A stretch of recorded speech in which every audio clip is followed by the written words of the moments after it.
Moving forwards, or rather caudally, we have a piece of corpus callosum connecting both hemispheres of the brain and the beloved brainstem piece. Now, if you've been to medical school, you've probably seen this piece a lot of times. And then, maybe it's not so beloved because of the huge amount of cranial nerve nuclei you had to memorize.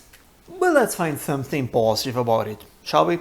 Such as the fact it keeps you alive. As it mentions here in the text, the brainstem is responsible for coordinating the more basic functions of the human body.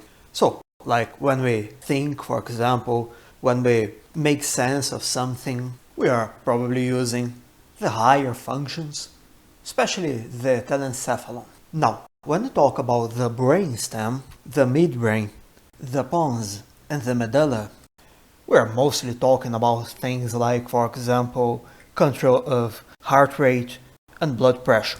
It's the more primitive side of the brain.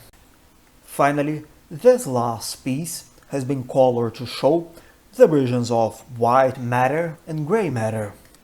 And it mentions that the white matter is the region of the axons, the part of the neurons that pretty much conducts the electrical impulses, in contrast to the gray matter,